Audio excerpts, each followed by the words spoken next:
J'avais le goût de pouvoir relever des nouveaux défis chaque jour puis de ne pas savoir à quoi m'attendre durant toutes les journées de ma carrière. C'est le contact avec le monde, puis surtout de ne pas savoir qu'est-ce qu'on va faire dans la journée. C'est quelque chose que j'ai toujours voulu faire.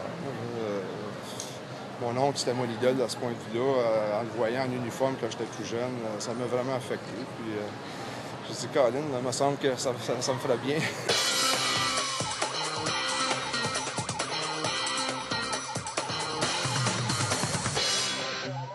Il y a deux profils particuliers. Il y a un profil des gradués de l'École nationale de police du Québec et les policiers actifs. C'est notre premier profil. Ou encore des gens qui ont des diplômes universitaires qu'on appelle des conventionnels. Des candidats qui ont au moins 30 crédits à l'université dans un domaine connexe au monde policier.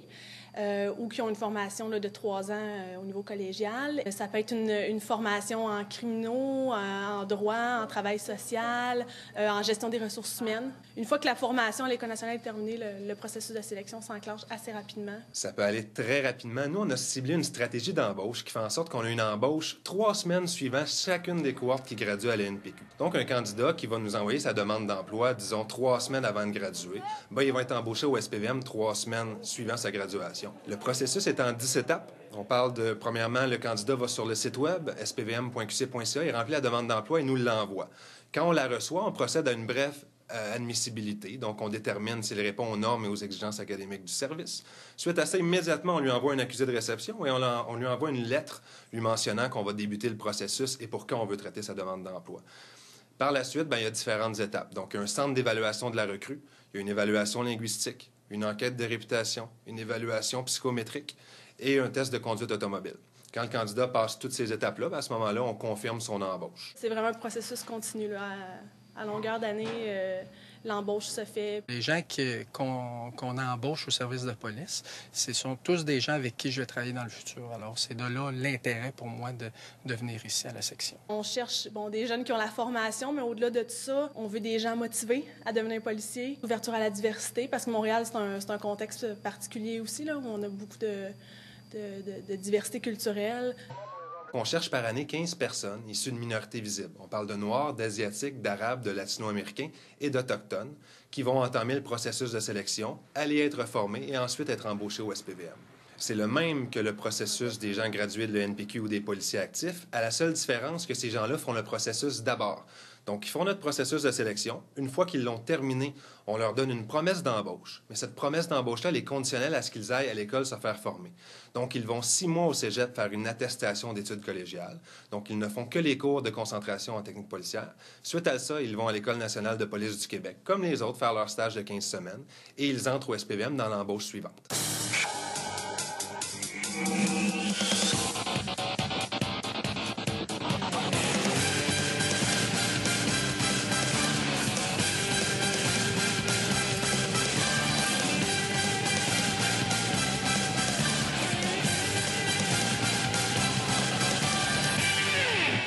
Moi, Montréal, c'est toujours un rêve de venir travailler à Montréal. J'ai grandi à Montréal. Puis moi, quand je pense police, je pense Montréal. C'est comme un rêve qui s'est réalisé.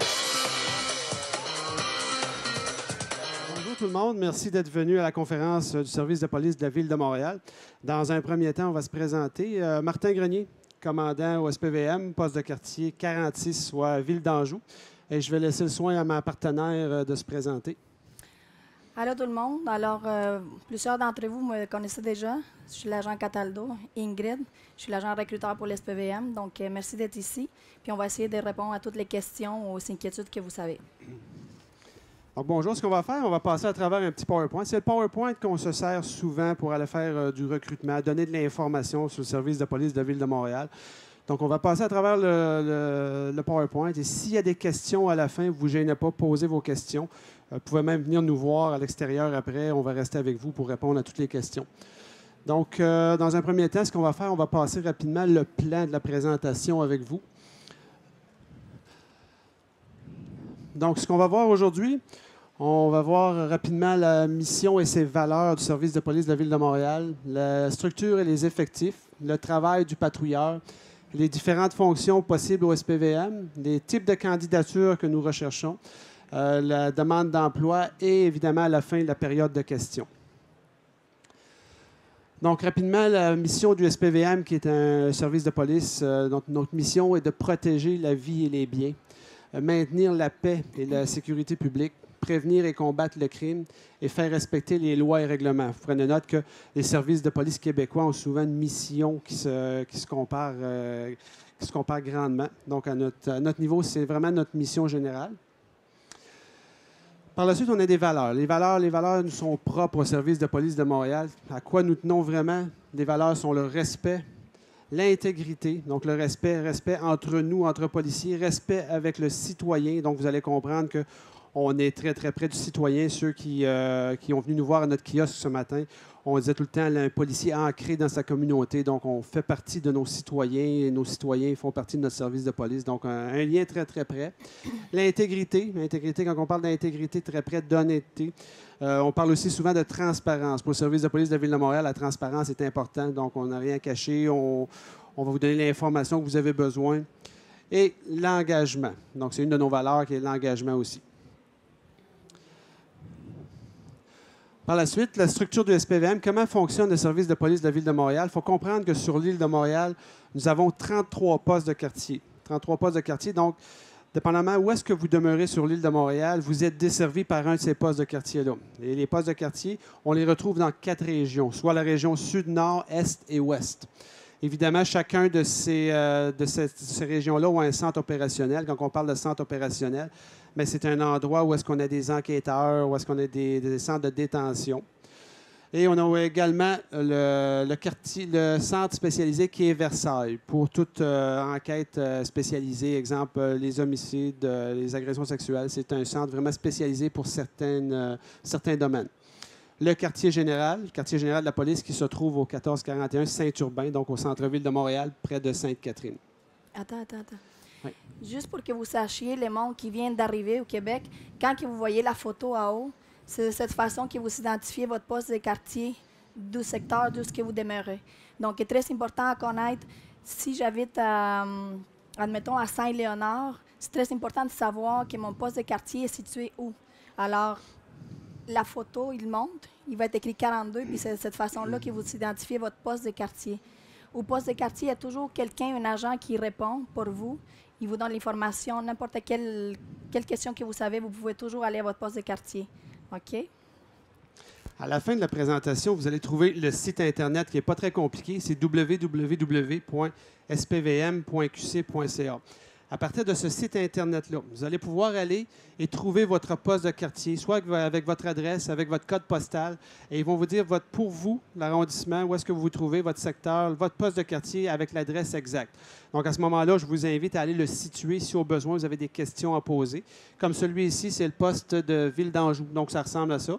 Mais comme ma partenaire disait, c'est tout le temps la même affiche. Mais ce serait important pour vous de savoir où est-ce que votre poste se localise. Donc, quand on parlait des 4 régions, vous voyez chacune des arrondissements et des villes de l'île de Montréal. Donc, on a la région ouest, la région sud, la région est et la région nord. Donc, vous voyez, il y a des villes de Montréal, et les villes de Montréal et les arrondissements, ainsi que les villes de banlieue. Donc, tout ce secteur-là est couvert par 33 postes de quartier. Par la suite, le SPVM, c'est quoi? Bien, le SPVM comporte approximativement, présentement, 4700 policiers. Donc, les policiers peuvent être, vous allez en avoir beaucoup dans des fonctions opérationnelles, tant au niveau des patrouilleurs, des enquêtes spécialisées. On va voir tantôt qu'il y a de multiples fonctions, mais en tout et partout, nos effectifs sont de 4700 policiers. Également, ce qui est important pour nous aussi, c'est les employés civils. Donc, on a 1500 employés civils dans diverses fonctions qui, pour nous, sont importants. Et vous allez voir, ça peut vous arriver que vous voyez au courant de l'été des policiers avec un chandail blanc qui sont les cadets policiers. Donc, vous voyez ici, On a 200 cadets policiers qui sont en support aux policiers au niveau de l'été, soit les services d'ordre, les manifestations. Vous pouvez voir des cadets policiers. Ce sont en général des jeunes, des futurs recrues pour nous. Donc, le travail du patrouilleur, c'est quoi? Le travail du patrouilleur, de façon générale, plusieurs fonctions. Une des fonctions importantes, la réponse aux appels. Donc, évidemment, si vous appelez, vous faites le 911, vous appelez un service de police, vous avez besoin de nos services, il y a des patrouilleurs qui vont se présenter, ils vont se faire un plaisir de répondre à votre appel, vous donner les ressources que vous avez besoin. Et ça, il faut bien comprendre qu'au niveau du 911, si vous avez besoin de nos services, on ne se gêne surtout pas. On est là pour ça. On a des patrouilleurs qui desservent tous les quartiers. À ce moment-là, ils sont là pour répondre à vos appels. Une de nos fonctions aussi, c'est l'application du Code de la sécurité routière, les codes municipaux, codes criminels. Donc, quand vous voyez, on porte une attention spéciale à la sécurité routière sur le terrain, s'assurer que diminuer le nombre d'accidents et tout. Donc, pour nous, c'est une tâche de tous les jours à accomplir. Donc, tant au niveau des règlements municipaux émis par la Ville, le code criminel et ainsi que la sécurité routière. La patrouille ciblée. On fait également des patrouilles ciblées pour les attentions spéciales que nous avons. Donc, exemple, vous avez une préoccupation dans votre secteur, vous nous donnez des informations, vous pouvez appeler à votre poste de quartier ou quoi que ce soit. Vous donnez une information qui va devenir pour nous une attention spéciale, une cible. Donc, on va planifier notre patrouille en fonction de ce que vous nous donnez comme information. C'est la raison pour laquelle votre participation est importante pour nous informer qu'est-ce que vous voyez, qu'est-ce que vous aimeriez qu'on porte une attention spéciale. Le lien est vraiment près. Entre le service de police et le citoyen, le lien est vraiment près à ce niveau-là. Et le travail auprès de la communauté. Donc, le travail auprès de la communauté, pour nous, nous y tenons vraiment. Vous allez voir que le service de police peut être impliqué ça implique beaucoup avec les projets des citoyens.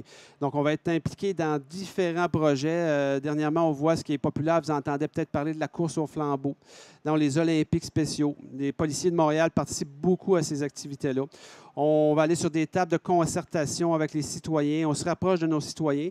C'est un peu notre mission, là. Quand on disait tantôt, le service de police, ce qu'on tient beaucoup, c'est d'être ancré dans sa communauté. Mais c'est de faire en sorte qu'il y ait un rapprochement. Il y a un rapprochement entre vous et entre le policier et le citoyen. Pour nous, on y tient vraiment. Pourquoi? Parce qu'on est là pour vous desservir et il ne faut pas se gêner. Si vous avez des informations, vous avez des questions, quand on parlait tantôt d'un poste de quartier, vous avez chacun votre poste de quartier. C'est un peu un poste de proximité pour vous. Donc, on vous invite à venir nous voir, à venir à participer, à poser des questions, comprendre que le lien entre le citoyen et le policier à Montréal, c'est un lien qui est assez tissé, uni. Ici, on voit le rapprochement auprès des communautés montréalaises. Donc, c'est différents projets. Ici, on parle du quartier Saint-Michel. C'est un exemple du quartier Saint-Michel. Donc, on développe différents partenariats. Il y a des programmes et activités de rapprochement auprès des jeunes. Donc, il faut comprendre aussi qu'on a diverses, on va parler des fonctions tantôt. On a des agents socio-communautaires dans nos écoles qui vont se rapprocher des jeunes, qui vont faire de la prévention au niveau des jeunes. Donc, on tente de toucher toutes les classes de société. Tous les jeunes sont touchés par ça. On a des intervenants auprès d'eux. Les personnes âgées aussi. On a des agents socio-communautaires qui vont se rapprocher de nos personnes âgées pour les informer, faire de la prévention. Donc, à ce niveau-là, le partenariat est très, très près. Intervention préventive, c'est ce qu'on vient de dire auprès des milieux scolaires. On fait beaucoup de conférences au niveau des institutions scolaires. Initiation de prévention auprès des personnes âgées et participation à des comités de citoyens et des tables de concertation. Donc, on s'implique grandement dans la communauté. Il faut comprendre qu'on ne fait pas que répondre aux appels. C'est une de nos fonctions, entre autres, de répondre à la réponse aux appels, comme on le disait tantôt. Mais on va être près de nos citoyens également. On va s'impliquer avec nos citoyens. On va être sur des tables de concertation. On va écouter les gens. On va écouter vos préoccupations. Puis on va tenter d'y répondre par la suite. On parle à Montréal de plus de 160 fonctions. Donc, vous, ce que vous allez voir régulièrement, vous allez voir les policiers patrouilleurs sur la rue. Les policiers patrouilleurs sur la rue ne sont qu'une fonction, mais il y a une multitude de fonctions possibles au SPVM. Ne serait-ce que des exemples. On va vous en montrer quelques exemples. Si vous regardez ici, vous avez des patrouilleurs en vélo. Donc, des patrouilleurs en vélo qui vont patrouiller, porter des attentions spéciales dans les parcs, vous allez les voir au courant de l'été de façon régulière, puis on peut même les voir 12 mois par année. Donc, c'est une des fonctions, entre autres. Vous avez ici les motards. Donc, la section motard au niveau de la circulation, c'est une autre fonction qu'on possède à Montréal. Donc, vous pouvez être appelé à les voir Les maîtres chiens sur des opérations spécialisées. Donc, la cavalerie au niveau du service de la nautique, les groupes d'intervention, les agents sociaux communautaires, les agents de circulation. Quand on parle à ce niveau-là, donc on parle de plus de 160 fonctions, tant au niveau de la gendarmerie. La gendarmerie, c'est les gens que vous allez côtoyer souvent au niveau du terrain, la circulation et tout, qu'au niveau des enquêtes. Donc, au niveau des enquêtes, il y a un autre domaine qu'on va voir un peu plus tard tantôt, qui sont là pour supporter dans le traitement des appels. Vous allez voir, ils ont un rôle à jouer à l'intérieur de ça. Les communications opérationnelles. Donc, le service 911 et l'intervention policière. Il faut comprendre que lorsque vous appelez, lorsque vous avez un besoin spécifique, vous avez une intervention, on nous demandait tantôt dans nos kiosques, je vous donne un exemple. Donc, l'exemple était pertinent ce matin. Il y a des citoyens qui me demandent, je vois du trafic, des gens qui trafiquent des choses sur le coin de la rue, qu'est-ce que je peux faire? Mais il ne faut pas hésiter à nous donner l'information. Souvent, les gens vont avoir une gêne d'appeler 911, ils ne veulent pas déranger. Vous voyez ici, c'est la centrale 911. Donc, c'est les gens qui vont prendre les appels. C'est eux qui vont dépêcher des patrouilleurs sur les lieux pour aller faire des vérifications. Et si ça s'avère non fondé, vous aviez appelé avec toutes les bonnes intentions, bien, c'est possible. Et ce n'est pas plus grave que ça. Mais le service de police est là pour sécuriser les citoyens, pour aller s'assurer que tout est correct sur les lieux. Donc, il ne faut pas se gêner. Vous pensez avoir besoin de nos services, vous appelez. Il faut comprendre aussi que ces gens-là, ils peuvent s'exprimer en plusieurs langues. Donc, ils sont là. Ce n'est pas uniquement le français. Si jamais vous adaptez à une autre langue, on va s'adapter à vous. Donc, on va s'assurer de rendre le service adéquatement et de pouvoir y répondre de la meilleure façon possible. C'est que, un autre bon exemple de ça, c'est d'approcher nos policiers. Exemple, ce matin, un autre exemple que j'avais ce matin, une personne voulait avoir une photo d'un véhicule de police. Donc, gênez-vous pas ici, vous allez voir, là, vous demandez aux policiers, est-ce qu'on peut photographier votre véhicule de police? Il n'y a vraiment pas de problème. Le lien, là, il est vraiment près du citoyen. Ça va nous faire un plaisir. Vous demandez à la personne, vous voyez le policier qui est sur le coin de la rue, il n'est pas dans ses fonctions ou il est en train de rédiger un rapport, vous pouvez vous présenter à lui demander, écoutez, ça vous dérange-tu que, c'est la réponse que j'ai donnée ce matin, ça vous dérange-tu qu'on prenne une photographie de votre auto? Comme l'agent Cataldo vous disait, Mme Laissez-aller, tu es correct? Bien, en fait, il faut comprendre que nous, les policiers, on est quand même une représentation de la mosaïque au niveau culturel. C'est-à-dire que moi, je parle espagnol, je parle italien, je parle français, je parle anglais, mais il y en a plusieurs policiers qui parlent différentes langues, les mandarins, etc. Donc, on a, au niveau de nos services qu'on offre à la population, les policiers peuvent vous servir dans plusieurs langues. Donc, il ne faut pas avoir peur d'approcher la police puis demander si vous êtes sur une situation de stress, peut-être que vous allez avoir tendance à parler dans votre langue maternelle. Moi aussi, je suis une immigrante comme vous, donc c'est sûr que je sais, il y en a plusieurs préoccupations quand on arrive dans notre pays d'accueil. On a peur des fois d'approcher la police, mais il ne faut pas avoir peur, parce qu'ici, je sais que peut-être qu'il y a plusieurs personnes d'entre vous que vous venez d'un pays où la police est plus répressive. Vous voyez d'autres types de problématiques, mais ici, on a une approche beaucoup plus communautaire. Donc, on va travailler beaucoup pour vous, on va vous donner beaucoup d'informations. Alors, il ne faut pas avoir peur d'approcher la police.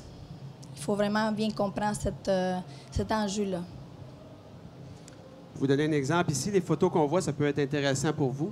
C'est des gens qui sont au service 911 qui reçoivent les appels. Quand vous appelez 911, la personne reçoit l'appel. Vous allez voir, c'est des personnes qui sont vraiment spécialisées dans le domaine, sont calmes. Ils vont vous poser certaines questions qui, pour eux, sont prioritaires et qui vont amener à dépêcher des véhicules le plus rapidement sur les lieux. Et vous voyez ici le système de répartition. C'est des répartiteurs qui sont en communication avec les policiers pour vous emmener le service assez rapidement. Puis juste pour finaliser avec le 911, il faut comprendre qu'au service de 911, si jamais vous avez une urgence, vous n'êtes pas capable de parler parce que vous avez eu un malaise, n'importe quoi, vous avez juste à décrocher votre téléphone, composer le 911, vous n'avez même pas besoin de parler. Vous laissez la ligne comme ça, c'est sûr qu'il va y avoir des policiers qui vont venir en aide à cet appel-là. Vous ne comprenez pas, vous êtes victime de quelque chose, vous êtes trop stressé, vous avez juste à lever votre téléphone, composer le 911, les policiers vont être là, ils vont aller vérifier si vous êtes en bon état de santé, s'il y a eu une bagarre, si vous vous êtes fait voler, n'importe quel type de problématique. Ça, il faut bien les comprendre. C'est comme ça que ça fonctionne ici. OK. Donc, les types de candidatures, est-ce que tu veux aller avec les types de candidatures? Au niveau Okay. Ouais. OK. Au niveau du type de candidature au SPVM, on parle normalement la façon plus traditionnelle de devenir policier, c'est que vous finissez la secondaire puis vous faites 3 ans de techniques policières. Ensuite, vous allez à l'École nationale de police, 15 semaines. Et puis après ça, vous pouvez appliquer à n'importe quel corps de police soit la Gendarmerie royale, que c'est la police de tout le Canada, ou la Sûreté du Québec, que c'est la police qui gère toute la province du Québec, ou chez nous, à Montréal. En plus de ça, bien, c'est sûr qu'il y a des catégories d'emplois civils. Il y avait beaucoup de monde ce matin qui venait me parler au kiosque, qui viennent avec une autre formation d'ailleurs. Donc, la première chose à faire quand on est immigrante puis on arrive ici, c'est vraiment de faire l'équivalence. Donc, on va aller au ministère du Québec, au ministère de l'Éducation du Québec, pour faire notre équivalence, pour savoir qu'est-ce qui nous donne ici, les gouvernements, qu'est-ce qu'on a étudié dans notre pays, quel niveau qu'ils vont nous donner ici au Québec. Ensuite, il faut avoir la citoyenneté. Pour devenir policier, il faut absolument avoir la citoyenneté, mais pas pour les emplois civils. Donc, si vous êtes résident permanent, puis vous parlez français puis anglais, c'est sûr que vous pouvez décrocher un travail au niveau civil chez nous. Parce que chez nous, on n'a pas juste des emplois au niveau policier. Ça, il faut que vous compreniez bien ça. Aussi, ce matin, je voyais beaucoup de monde qui voulait être policier, qui avait déjà une autre formation puis qui viennent d'ailleurs. Présentement, au sein du SPVM, on recherche la candidature qui s'appelle les programmes conventionnels. Donc, vous venez d'ailleurs, vous faites partie d'une minorité visible, c'est-à-dire vous appartenez soit à la communauté asiatique, soit à la communauté noire, ou arabe, ou latino, mais vous êtes une minorité visible. En plus, si vous avez d'autres études, comme un baccalauréat, comme une technique, ou 2 ans de cégep et 30 crédits universitaires, c'est sûr que vous êtes admissible pour être policier chez nous. Ça, c'est un autre type de candidature que vous pouvez appliquer.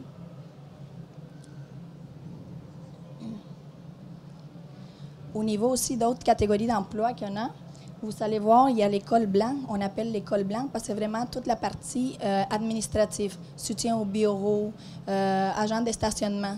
Hier, il y avait une personne qui travaillait pour nous, il était en uniforme. Cette personne-là, c'est un agent de stationnement. Mais toute la partie administrative, si vous savez des études au niveau de secrétariat, commis de bureau, informatique, etc., ça, c'est la type de catégorie qui s'appelle l'école blanc. Quand on parle d'école bleue, si vous savez des formations au niveau plus la main-d'œuvre, plus au niveau de mécanique et tout ça, vous pouvez appliquer aussi chez nous. Vous rentrez dans la catégorie d'école bleue. Ensuite, il y a la partie toutes les catégories professionnelles, donc que vous avez des bacs, que vous avez des formations plus universitaires, vous pouvez appliquer aussi. Également, nous, les policiers, et puis les cadres, que ça, c'est plus, ça demande une formation un petit peu plus au niveau professionnel et une maîtrise. Vous voyez, comme j'ai expliqué tantôt, vous voyez l'agent de stationnement en haut à gauche. Il y a les brigadiers scolaires aussi. À notre kiosque, il y avait de l'information aussi. Eux autres, ils vont faire les traversées pour les écoliers. Donc, ça prend la secondaire 5. Il faut aller voir les critères dans le site Internet. Mais juste pour vous démontrer qu'il y a différents types d'emplois civils. Puis les préposés aux communications d'urgence. À notre kiosque, on avait une dame aussi. Elle est une employée civile. Puis c'est elle qui répond aux appels du 911.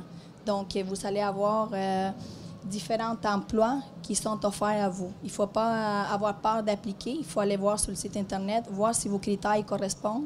Puis avec la résidence permanence, vous allez être les bienvenus chez nous. En passant, s'il y en a qui veulent notre kiosque, ceux qui ne l'ont pas vu, dans le fond complètement.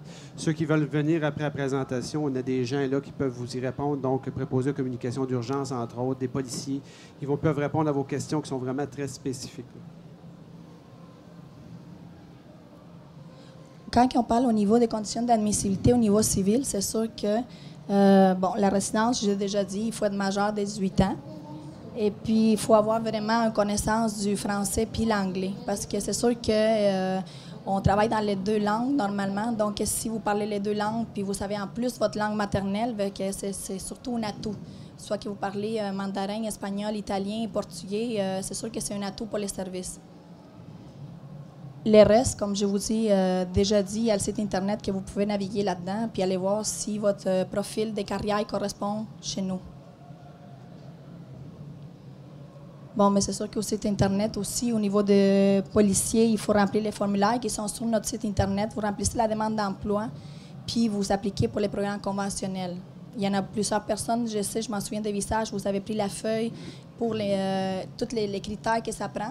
Donc, c'est ça, quand on parle des policiers conventionnels, c'est qu'est-ce qu'on a expliqué tantôt. Quand vous allez aller sur le site Internet, comme on le disait souvent au kiosque tantôt, dans le site Internet SPVM, c'est lui qu'on parlait tantôt, www.spvm.qc.ca. Vous allez voir différents onglets, dont entre autres onglet carrière, onglet prévention, onglet jeunesse. Donc, vous pouvez aller dans ce site-là qui est quand même très, très complet. À ce moment-là, ça peut répondre à beaucoup de vos questions. Donc, on vous invite à aller le consulter, à voir ce qui s'y trouve à l'intérieur. Ça, c'est un autre onglet juste pour vous montrer comment on doit faire, comment on effectue une demande d'emploi. C'est à peu près la même chose que policier. C'est juste que là, à ce moment-là, les formulaires sont un petit peu différents, mais il faut vraiment rester en permanente.